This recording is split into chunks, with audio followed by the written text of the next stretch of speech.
Hi everyone, welcome back to my channel. ಇವತ್ತಿನ ಈ ವಿಡಿಯೋದಲ್ಲಿ ವಾಲ್ ಟೈಲ್ಸ್ ಇನ್ಸ್ಟಾಲೇಷನ್ ಟೈಮಲ್ಲಿ ಬಳಸುವಂತಹ ಸಿಮೆಂಟ್ ಮಾರ್ಟರ್ ಬಗ್ಗೆ ಕೆಲವೊಂದು ಮಾಹಿತಿನ ಶೇರ್ ಮಾಡ್ತಾ ಇದ್ದೀನಿ. ಟೈಲ್ಸ್ ಇನ್ಸ್ಟಾಲೇಷನ್ ಟೈಮಲ್ಲಿ ರಾಕ್ ಸಿಮೆಂಟ್ನ ಬಳಸ್ತೀವಿ, ಬಟ್ ಅದರಲ್ಲಿ ಬ್ರ್ಯಾಂಡ್ಗಳು ಬರುತ್ತೆ. T01, T02, T03 ಅಂತ. ಇಲ್ಲಿ ಬಳಸ್ತಾ ಇರುವಂಥದ್ದು T03 ಬ್ರ್ಯಾಂಡ್ ಆಯಿತಾ. ಯಾಕಂತ ಹೇಳಿದ್ರೆ ಔಟ್ಸೈಡ್ ವಾಲ್ಗೆ ಇಲ್ಲಿ ಟೈಲ್ಸ್ ಇನ್ಸ್ಟಾಲೇಷನ್ ವರ್ಕ್ ನಡೀತಾ ಇದೆ.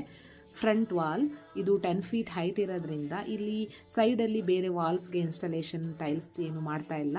ಇಂಥ ಟೈಮಲ್ಲಿ ಸನ್ಲೈಟ್ ಡೈರೆಕ್ಟ್ ಬೇರೆ ಈ ವಾಲ್ಗೆ ಬೀಳೋದ್ರಿಂದ ಸ್ಟ್ರೆಂತ್ ಮತ್ತು ಸ್ಟೆಬಿಲಿಟಿ ತುಂಬಾ ಮುಖ್ಯವಾಗುತ್ತೆ. ಹಾಗಾಗಿ T03 ಬ್ರ್ಯಾಂಡ್ನ ಬಳಸೋದ್ರಿಂದ ಯಾವುದೇ ಥರ ಸ್ಟ್ರೆಂತಿಗೆ ಪ್ರಾಬ್ಲಮ್ ಆಗಲ್ಲ ಅಂತ ಹೇಳ್ಬೋದು.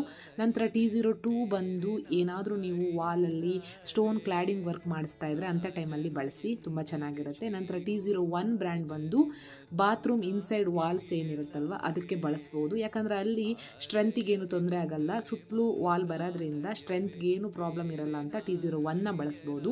ಈ ಮಾಹಿತಿನ ನೀವು ರಾಕ್ ಸಿಮೆಂಟ್ನ ಬೈ ಮಾಡುವಾಗ ಚೆಕ್ ಮಾಡಿಕೊಂಡು ತೊಗೊಂಡು ಬಂದು ಯೂಸ್ ಮಾಡಿ ಅಂತ ಹೇಳ್ತಾ, ಹಾಗೆ ನಿಮ್ಮಲ್ಲಿ ಗ್ರನೈಟ್ ಉಳಿದಿದ್ರೆ ಈ ರೀತಿ ನೋಡಿ ಫೈನಲಲ್ಲಿ ವಿಂಡೋ ಸುತ್ತಲೂ ಹಾಗೆ ವಾಸ್ಕಲ್ ಸುತ್ತಲೂ ಫ್ರಂಟ್ ವಾಲ್ಗೆ ತುಂಬ ಚೆನ್ನಾಗಿ ಈ ಥರ ಫ್ರೇಮ್ ಮಾಡಿಸ್ಕೊಂಡ್ರೆ ನಿಮ್ಮ ಒಂದು ಫ್ರಂಟ್ ವಾಲ್ ಏನಿದೆ ನಿಮ್ಮ ಕನಸಿನ ಮನೆದು ತುಂಬ ಬ್ಯೂಟಿಫುಲ್ಲಾಗಿ ಕಾಣಿಸುತ್ತೆ ಅಂತ ಹೇಳ್ತಾ ಈ ವಿಡಿಯೋನ ಶೇರ್ ಮಾಡಿ. ಮುಂದಿನ ವಿಡಿಯೋದಲ್ಲಿ ಮತ್ತೆ ಸಿಗ್ತೀನಿ. ಬಾಯ್ ಬಾಯ್.